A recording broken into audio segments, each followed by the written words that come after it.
Corona के दौर में मास्क ना पहनने के नाम पर आम जनता से भारी भरकम जुर्माना वसूला जा रहा है। भले ही किसी की हिम्मत ना हो कि अमित शाह और मोदी की रैली में जुर्माना लगा सके। क्या कोई पीएम मोदी और अमित शाह पर जुर्माना लगाकर दिखाएगा? लेकिन नहीं, ये जुर्माना सिर्फ आम लोगों से वसूला जा रहा है। एनडीटीवी के वरिष्ठ पत्रकार रवीश कुमार ने दिल्ली के मुख्यमंत्री अरविंद केजरीवाल और दिल्ली सरकार यानी उपराज्यपाल को एक सार्वजनिक खत लिखा है और अपील किया है कि ऑटो चालकों से मास्क के नाम पर 2000 रुपए का जुर्माना न वसूला जाए। रवीश कुमार लिखते हैं कि मैंने आज हृदय विदारक तस्वीर देखा। अपना सैंपल देकर निकल रहा था तो सड़क के किनारे एक सीनियर सिटीजन खड़ा होकर रो रहा था। मैंने कार का शीशा नीचे किया और पूछा क्या बात है, तो उसका जवाब था मास्क नाक के नीचे था। कोई सवारी नहीं थी, लेकिन 2000 रुपए फाइन ले लिया। मेरी सारी कमाई चली गई। वह सीनियर सिटीजन एक ऑटो चालक है। एक नागरिक की व्यवस्था इस स्तर की हो जाए, कम से कम आपके मुख्यमंत्री होते हुए नहीं होना चाहिए।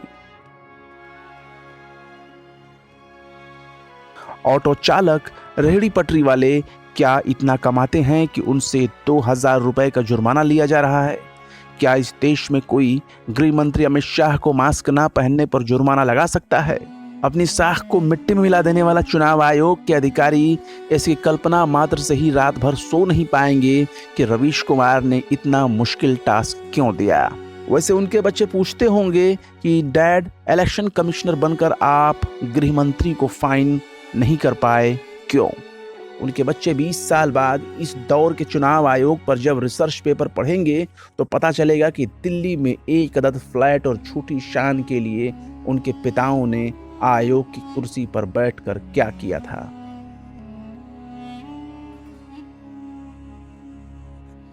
रवीश कुमार आगे लिखते हैं, एनीवे, माननीय मुख्यमंत्री अरविंद केजरीवाल जी, आप कृपया इस फैसले पर विचार करें।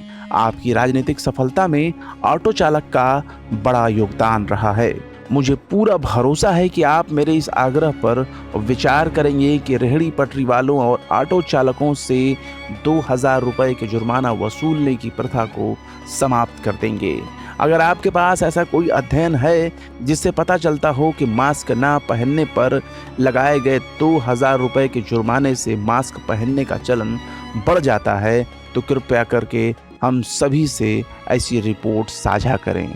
मुझे नहीं लगता कि कोरोना के फैलाव को रोकने में जुर्माना कोई खास महत्व रखता है। अगर बहुत ज़रूरी है तो एक ऑटो चालक 50 रुपए का जुर्माना देकर भी दिन भर याद करता रहेगा कि उससे गलती हो गई है।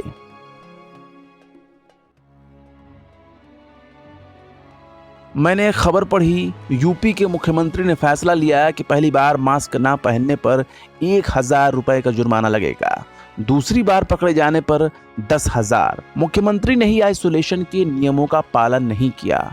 अब कुछ करने के नाम पर दुनिया के सबसे गरीब प्रदेशों में एक उत्तर प्रदेश के नागरिकों से 10,000 रुपए का जुर्माना लिया जाएगा। मैं प्रधानमंत्री से कोई उम्मीद नहीं रखता। उनका मन अभी भी दीदी ओ दीदी बोलने में लगा हुआ है। अगर कुछ लिख दूंगा तो सारे आईटी सेल वाले मेरे पीछे लग जाएंगे। जैसे इस वक्त टेस्ट और इलाज की व्यवस्था करने से ज्यादा जरूरी है कि रवीश कुमार को गाली दी जाए। कमाल है ना, राजनीति में गाली देने की आधिकारिक व्यवस्था का नेतृत्व करने वाले प्रधानमंत्री रैलियों में कहते हैं, मुझे जितनी गाली देनी है दे लो। वे आलोचना और प्रश्नों को भी गाली कहने लगते हैं। एक बार आईटी सेल वालों से कहा होता कि सच के रास्ते पर चलो, किसी को गाली मत दो, आईटी सेल की भूमिका है। मैं फिर से अमित शाह के बयान का जिक्र नहीं करना चाहता।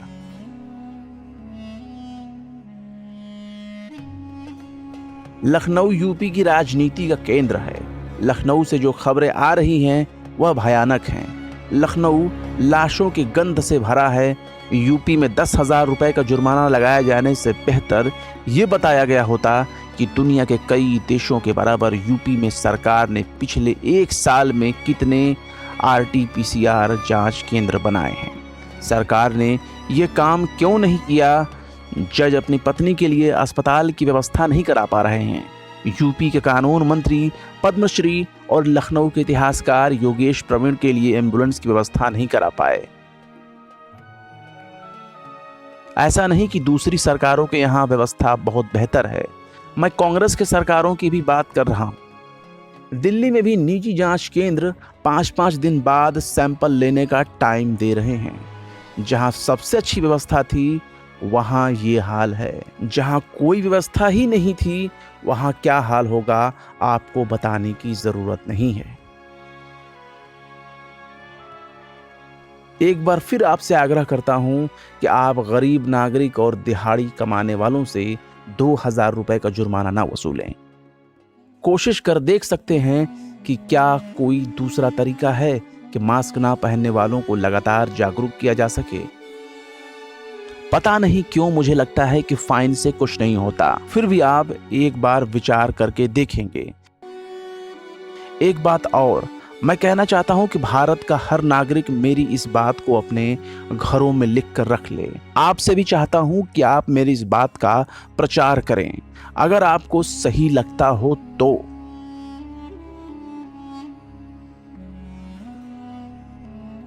हिंदी भाषी प्रदेश धर्म के नशे में हैं। उनकी राजनीति और नागरिक चेतना मिट्टी में मिल चुकी है। मेरी एक थ्योरी है जिसके समझ में ना आने की डेडलाइन 20 साल बाद शुरू होती है। 20 साल बाद मेरी ये पंक्तियां स्कूलों में पढ़ाई जाएंगी, दीवारों पर लिखी होंगी, गुजरात को धर्म की राजनीति से क्या मिला। मैं गुजरात से पूछना चाहता हूँ, गुजरात जाकर गुजरात के भाइयों और बहनों से आंख मिलाकर पूछना चाहता हूँ कि धर्म की राजनीति से आपको क्या मिला। मरने से पहले एम्बुलेंस मिला।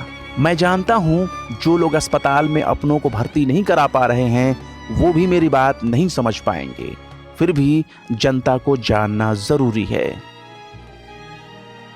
इसके बाद रवीश कुमार ने राजनीति में धर्म रक्षक बनकर फिर रहे नेताओं के बारे में बोलना शुरू किया और आगे लिखते हैं, धर्म राजनीति का सत्यानाश कर देता है। जब राजनीति का सत्यानाश होता है तब सरकारें आवारा हो जाती हैं और नेता लोफर हो जाता है। जब भी राजनीति धर्म का इस्तेमाल करती है सारे लोफर नेता बन जाते हैं। धर्म सरकारों को जवाबदेही से मुक्त कर देता है, जनता को भी उस सत्यानाश का सहयात्री बना देता है। इसलिए राजनीति में जब कोई नेता धर्म की बात करे तो समझें कि उससे बड़ा फ्रॉड कोई नहीं है। जो नेता अस्पताल की बात करे वही नेता है। कम से कम उससे पूछा जा सकता है कि आपने 100 अस्पताल बनाने का वादा किया था, कितने बने। धर्म की बात करने वाले नेता से आप क्या पूछेंगे। गोदी मीडिया इन दिनों क्या कर रहा है मैं तो देखता नहीं। जिस मीडिया को कोरोना के समय सरकारों पर चौकस निगाह रखनी थी वो मीडिया जनता को धर्म की अफीम बेच रहा था, नेता का महिमा मंडन कर रहा था, झूठ बेच रहा था। नागरिक डरा हुआ है, अब सवाल पूछने के लायक नहीं बचा है। पुनः आग्रह करता हूं कि हजारों रुपए जुर्माने की प्रथा खत्म करें और इसे खत्म करने के लिए राजनीतिक मुद्दा बनाएं।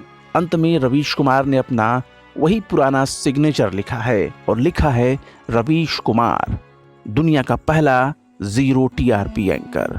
फिलहाल रवीश कुमार के फेसबुक पोस्ट पर आधारित इस वीडियो के बारे में आप क्या कहते हैं कमेंट बॉक्स में जरूर बताएं। वीडियो पसंद आया तो लाइक करें, शेयर करें और बेबाक, निष्पक्ष और स्वतंत्र पत्रकारिता को सपोर्ट करने के लिए आप हमारे YouTube चैनल टाइम्स मेल को जरूर से जरूर सब्सक्राइब करें। फिर मिलते हैं किसी और वीडियो में एक नई खबर के साथ। जय हिंद।